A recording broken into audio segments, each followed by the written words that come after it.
Vocês viram o tema da aula de hoje? Todo mundo viu? Então, a gente vai falar um pouco da Páscoa. Um pouco não, né? A gente vai tentar falar bastante da Páscoa. E para vocês, o que é a Páscoa? Qual que é o significado da Páscoa? A Páscoa foi a libertação do povo. A primeira Páscoa primitiva foi a libertação do povo de Israel, o povo hebreu que estava preso no Egito. É isso mesmo. E antes da gente começar a falar, a gente tem que dar o contexto por que o povo estava preso lá no Egito. Então vamos entender um pouco antes da gente falar da Páscoa, vamos entender um pouquinho a história, o que aconteceu para os hebreus irem ficarem cativos, né, virarem escravos. Então José, todo mundo conhece José. José é o 11º filho de Jacó e o primeiro filho de Raquel. E Raquel, para quem não conhece, era a esposa que Jacó mais amava. Então, Jacó foi enganado pelo sogro, então ele trabalhou pensando que ia casar com Raquel e acabou casando com Lia. Depois trabalhou mais um tempo para poder casar com Raquel. E Raquel, ela era estéril. Lá em Gênesis 30 fala que ela não podia ter filhos. E José foi um milagre na vida de Jacó, na vida de Raquel. Tanto que o nome de José é que Deus te acrescente filhos. Então esse é o significado do nome. Mas ele ficou conhecido como José da onde? José do Egito. E ele ficou conhecido como José do Egito porque foi o modo que Deus tratou ele. Então ele estava lá embaixo e Deus o exaltou. E no Egito, que é uma terra inimiga. E só para falar um pouquinho de José, ele nasceu em Padã Arã. E qual a idade de Jacó quando José nasceu? Alguém sabe? Jacó tinha em torno de 90 anos quando José nasceu. E José nasceu, ele viveu na época que não eram os verdadeiros egípcios que governavam o Egito. Era como se fosse uma raça selvagem. E essa raça, essa tribo, eram chamadas de Ixos. Então esses Ixos, eles tinham invadido ali o Egito e estavam governando. Então José, ele viveu nessa época e esses Ixos, eles eram saqueadores. Eles invadiram e governaram o Egito. Só que o jeito que eles fizeram, eles eram muito brutais. Então eles mataram quem estava no poder, mataram o faraó original, o faraó que era egípcio mesmo, e começaram a governar. José, ele era o filho preferido de Jacó. E os irmãos dele nitidamente tinham inveja dele. Porque ele era preferido porque ele era filho da esposa preferida. E o primeiro filho da esposa preferida. Então, os irmãos, eles tinham nitidamente inveja de José. Isso está lá em Gênesis 37. Então, eles já queriam, de alguma maneira, que José ficasse de escanteio. Mas foi depois de 2 sonhos que José teve que a situação ficou um pouco complicada para José. Lá em Gênesis 37, ele fala que os irmãos de José tinham inveja dele. E nesses sonhos, dava a entender que seus irmãos iam se dobrar para José. Que José ia ser o principal. Tanto os irmãos como o pai e a mãe dele. E então esse sonho é o estupim que faltava, que os irmãos já não gostavam muito de José. Aí ele teve esse sonho e contou para todo mundo, falar, esse cara aí tá se achando. O pai já gosta mais dele, né? E agora ele quer falar que ele é o melhor. E os irmãos dele ficaram com tanta raiva de José que queriam matar. Aí Rubem, ele falou, não, a gente não vai matar José, ele é nosso irmão também. E foi aí que eles lançaram José no poço, desativado, né? E então, nessa que ele tava lá no poço, preso, passou uma caravana e foi ele como escravo. Ele acabou sendo vendido lá no Egito. Então Josué, ele foi vendido para Potifar. Ele era comandante da guarda do faraó. E Josué, ele sempre foi muito aplicado, tudo. Então ele começou a prosperar. Tanto, além disso, Deus estava com ele. Então ele começou a trabalhar, tudo lá na casa de Potifar e foi promovido. Aí ele foi promovido a supervisor da casa. E a esposa de Potifar se interessou por ele. E ele não deu bola para ela, não deu atenção para ela. E ela, com raiva, incriminou ele. Só tô falando por cima pra gente poder começar na Páscoa, tá? Depois a gente estuda mais a fundo, né, mais pra frente. Então aí José, com essa incriminação, ele foi preso. Ele na prisão, ele conquistou ali o pessoal, porque o pessoal viu que ele não era daquele lugar, que ele não era mau, que ele era diferente. Então o que aconteceu? O carcereiro confiava tanto nele que ele deixava as chaves da prisão nas mãos de José. Então quem administrava ali a prisão também era José. Então ele já administrou a casa de Potifar, administrou a prisão. Então eu vou contar uma curiosidade. Esse crime, ele era para pena de morte. E Potifar acreditava tanto nele em José, que até a prisão que José foi era uma prisão de presos políticos, que era mais branda, né? Então quem era mais preso político, quem era muito próximo de Faraó, estava ali naquela prisão. Então a gente vê que não importa onde José estava, ele sempre prosperava no lugar que ele estava, e ele acabou interpretando o sonho de Faraó e foi solto, e aí ele conquistou a confiança de Faraó também, do Faraó da época. E não vou entrar em detalhes como que aconteceu, para a gente poder entrar na aula, mas também foi através de sonho, de revelação de sonho. Mais uma vez os sonhos entrando na vida de José ali, né? E beleza. Então ele começou conquistou a confiança de Faraó, e lá em Gênesis 41 fala que ele era a segunda autoridade do Egito. Só que aí tem um problema, que a gente vai começar a entrar na época da escravidão agora. Ele era o segundo abaixo, só que ele era hebreu. Os egípcios, eles eram muito tradicionais, metódicos, e você tem que ter uma linha de sucessão ali. Eles seguiam à risca isso. E por que com José não foi assim? Como que José conseguiu ser o segundo? Como aquele faraó, ele já não era da linhagem egípcia, ele já era como se fosse um invasor. Então, para ele colocar alguém que prosperando no Egito, ele viu que o Egito estava prosperando, ele viu que todos os lugares estavam sem comida. E o Egito tinha comida para abastecer e para vender. Então ele falou, tô nem aí com essa tradição de vocês aí. Ele já não era egípcio, né? Ele era de outra raça. E eles só conseguiram essa prosperidade porque José ele interpretou o sonho, ele recebeu esse dom de Deus e conseguiu poupar ali, né, para poder ter. Então, essa tribo de Ixos, eles eram, como eu falei, já violentos, muito violentos, e eles governaram por cerca de 200 anos o Egito. E para eles, como o Egito estava prosperando, não importava que fosse um governador que não seguisse a tradição. O importante é que eles estavam cada vez ficando mais ricos, porque, eu vou entrar agora na família de José, rapidinho, toda aquela região estava passando fome. E como o Egito conseguiu poupar, por causa do sonho de José, eles iam comprar comida no Egito. E isso acabou acontecendo também com Jacó. Jacó era rico, ele era descendente de Abraão, eles tinham gado, eles tinham muita coisa. E só que ali, no entorno deles, não tinha mais como comprar. Você podia ter o dinheiro que for, mas você não tinha lugar para comprar, não tinha mercadoria.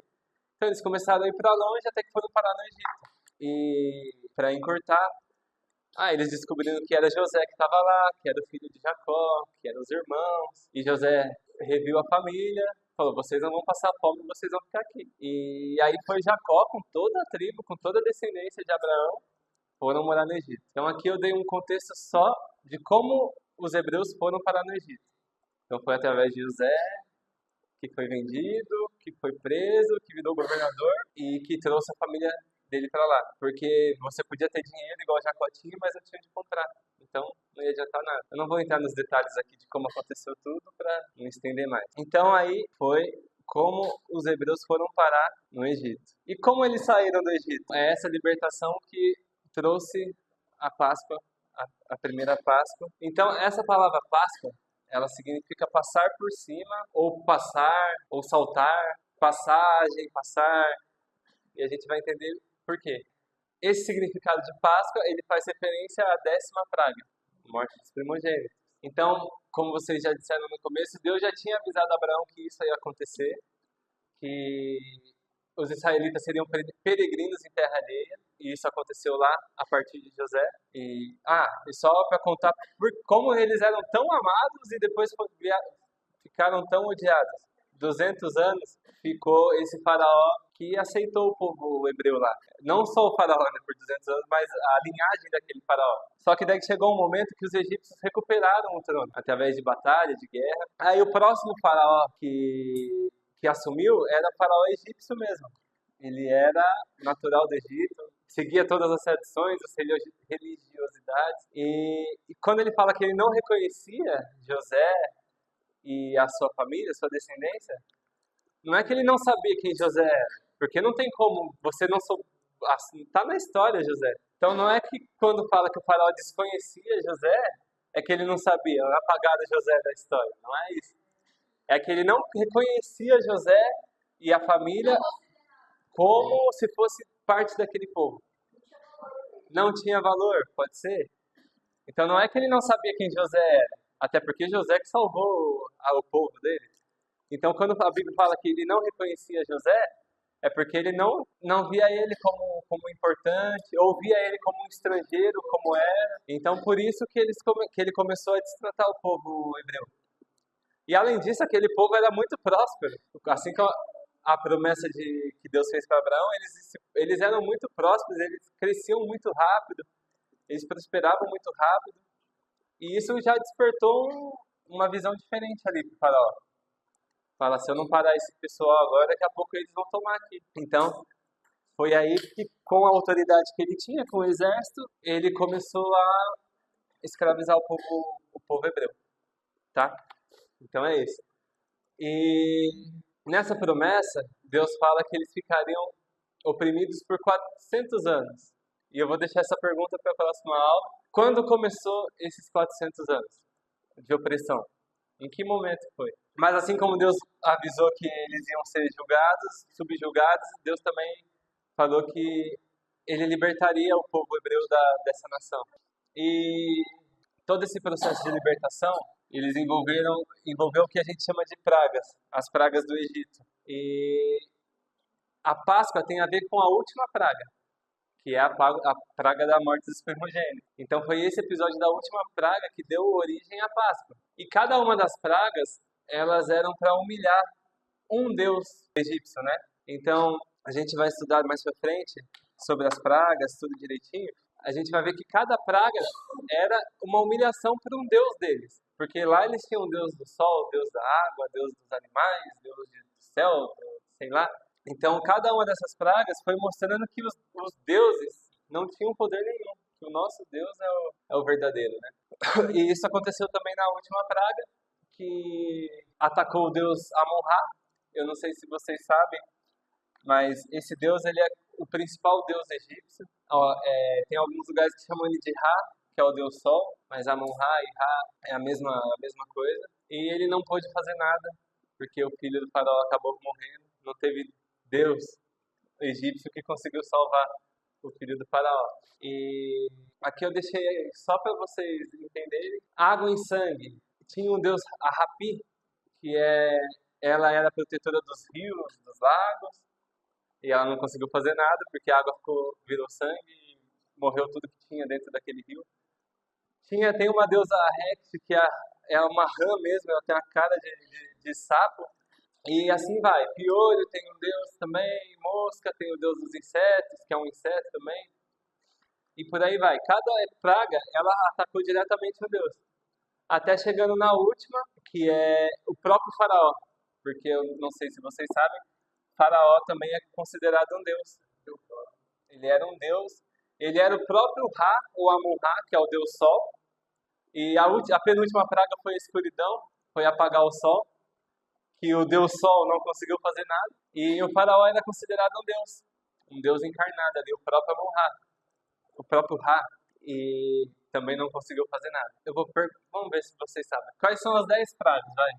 Então a primeira foi a do sangue, o Nilo e toda junta, o Nilo que era um rio sagrado também, virou tudo e todos os afluentes ali viraram sangue. Depois foi as das rãs.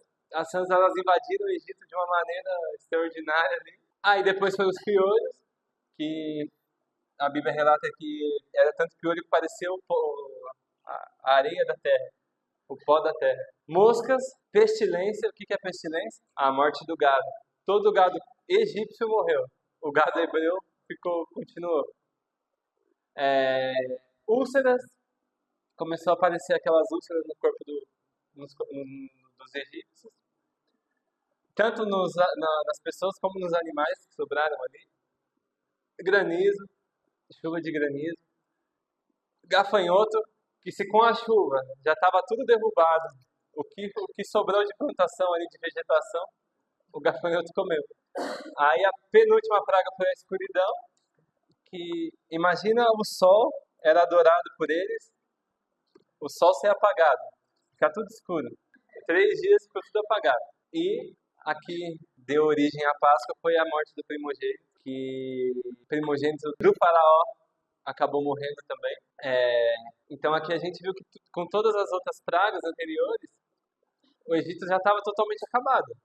Já não tinha sobrado muita coisa. Então, é, ao término da oitava praga, os próprios conselheiros do faraó falavam, meu, liberta esse povo, deixa eles ir embora, que não dá não, a gente vai acabar morrendo, todo mundo não vai sobrar nada. E, e aqui a gente vai começar a Páscoa, porque quando Deus anunciou a 10ª praga, ele não só falou para Moisés o que ia acontecer, mas também como iria acontecer e o que ele precisava fazer. Então Deus deu umas instruções para ele, que ele tinha que sacrificar um cordeiro, um cabrito macho, sem defeito, no 14º dia do mês de Abib, que é o 14º dia de abril. E que ele ia ter que aspergir, ele ia ter que passar o sangue nos umbrais e no alto do batente das portas. Então, a casa que tivesse com esse sangue passado, o anjo da morte ia pular essa casa, não iria afetar. E uma outra curiosidade, por que tinha que passar nos batentes e nos umbrais da casa? No Antigo Egito, nos umbrais era costume ter o nome dos deuses ali na porta, que era como se fosse uma proteção para eles. E o sangue do cordeiro tampava aqueles nomes. Passar o sangue do cordeiro é como se estivesse apagando aquele passado, apagando a idolatria, apagando aquela cultura, porque mesmo sendo povo hebreu e tudo, eles estavam morando ali no Egito há muitos e muitos anos. Então eles já estavam meio que naquela doutrina, naquela cultura, né? Então, você passar o sangue do cordeiro é você renunciar a tudo que era de idolatria, tudo que era daquela cultura. Então a morte, quando foi meia-noite, passou o anjo da morte lá, e todos os primogênitos que a família não fez o que Deus ordenou, do jeito que Deus ordenou, morreram. Inclusive o sucessor do trono de Faraó, que é o seu filho. E aí Faraó ficou desesperado, porque ele viu que estava estreito ali para ele, né? Quando o juízo de Deus atingiu ali o Egito, morreu homem, animal, tudo que era primogênito, mulher. Então, o significado da Páscoa judaica, que aí a gente viu a passar, tanto de você passar o sangue do cordeiro na sua porta para mostrar que você tinha abdicado tudo que você viveu e queria ser liberto, renunciaram toda a cultura, tudo que eles trouxeram até aquele dia para poder continuar, para poder ser liberto, para poder sair. E então esse foi a instituição da Páscoa em Êxodo 12. Todo o capítulo de Êxodo 12 fala isso. E lá em Êxodo 12, 26 e 27 está escrito assim: E acontecerá que quando vossos filhos vos disserem, que culto é esse? Aqui é a instituição da Páscoa, tá? Quando vossos filhos disserem, que culto é este? Então direis, este é o sacrifício da Páscoa ao Senhor, que passou às casas dos filhos de Israel no Egito, quando feriu os egípcios, e livrou as nossas casas. Então o povo inclinou-se e adorou. Então, depois vocês dêem uma lida em Êxodo 12, explica bem. Então aqui é a instituição da Páscoa. A Páscoa judaica, a Páscoa primitiva, lá em Êxodo 12, 26. E aí Moisés institui a Páscoa como se fosse uma celebração anual, porque era uma comemoração de tudo aquilo que eles tinham passado e de que tinham sido libertos. Está lá em Êxodo 12, Levítico 23, Deuteronômio 16. Então Moisés estipula ali, todo ano, nessa mesma data, nesse mesmo período, vocês vão comemorar que Deus nos livrou daqui do Egito. Em Levítico também está mais detalhado, em Deuteronômio também tem mais alguns detalhes. E a Páscoa é a festa judaica, que é celebrada até hoje, a festa mais antiga, e ela é uma celebração anual. Então os judeus celebram a Páscoa desde Moisés até a data de hoje. E entre algumas instruções, alguns requisitos ali, tinha que ser um cordeiro macho sem defeito, até um ano. Ele seria sacrificado e separado do rebanho, um por cada família, no 10º dia do primeiro mês e guardado até o 14º dia. O animal deveria ser assado inteiro e sem que nenhum osso fosse quebrado. O animal tinha que ser comido muito rapidamente, com ervas amargas, e pães asmos. Os judeus também deveriam comer do cordeiro com trajes de viagem para que a saída pressa do Egito fosse celebrada. E eu pergunto para vocês, por quê? O que é pão asmo? Alguém sabe? Pão sem fermento. E por que com roupa de viagem? Porque assim como aconteceu na libertação, o faraó falou, some daqui, vão embora, mas tem que ir embora agora, não quero ver vocês mais aqui. Porque se eu ver você, Moisés, de novo, eu vou te matar. Então aí o que Moisés falou? Gente, do jeito que você está, vamos embora. Ele liberou a gente, pega tudo do jeito que está e vamos partir. E por isso do pão asmo, pão sem fermento, porque não deu tempo de fermentar o pão que eles estavam fazendo. Então é como se fosse para lembrar. E roupa de viagem para mostrar que eles estavam indo embora. Então, porque roupa de viagem não é a nossa roupa, vou pôr uma calça jeans, vou estar bonitinho aqui para poder... vou montar um look aqui para mim viajar. Não era isso. Roupa de viagem é uma roupa que aguentasse o deserto. Então não era qualquer roupa que você podia ir andar no deserto. Então tinha que ser uma roupa diferente. Apropriada, que aguentasse o sol, que aguentasse tudo ali. Porque de dia é muito quente, de noite é muito frio. Então não é que a gente, vamos montar um look aqui para viajar. É roupa que aguentasse esse período, porque ali eles iam peregrinar no deserto. Então, para a gente encerrar aqui, assim como Moisés, no decorrer da Bíblia, a gente vai ver na celebração da Páscoa, em Êxodo, mostra em Números, Josué, Samuel eu trouxe aqui, porque na história de Samuel, Ana e Eucana, que eram os pais de Samuel, eles estavam fazendo a peregrinação anual. E o que é a peregrinação anual? A Páscoa. Então eles tinham ido até Siló, porque Siló era o centro religioso ali. O sacerdote ficava em Siló e tinha o principal templo era em Siló. Então a Bíblia fala que Ana e Eucana estavam indo, peregrinando para lá. Então eles estavam indo para a festa da Páscoa, porque a Páscoa mudou para Jerusalém depois que Salomão construiu o templo. Então antes a Páscoa era celebrada em Siló. E segundo a Crônicas também fala de uma passagem que remete à Páscoa, que é o rei Ezequias. Segundo a Crônica 35 também fala de outra passagem que remete à Páscoa, que é Josias.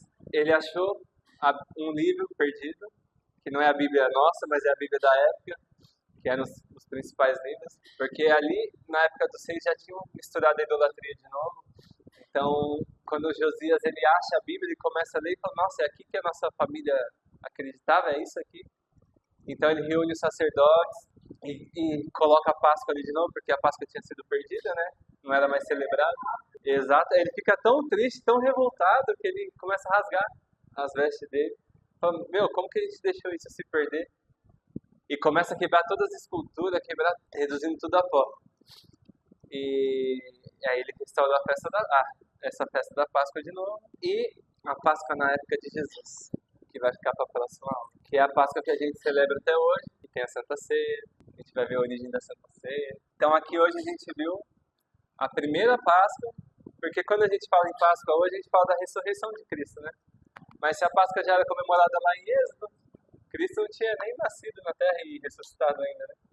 Então hoje a gente aprendeu da onde veio a Páscoa, que significa passar, que o anjo da morte passou e não matou ninguém, que tinha renunciado, que tinha feito sacrifício do cordeiro, que a gente vai ver mais pra frente. O sacrifício de quem?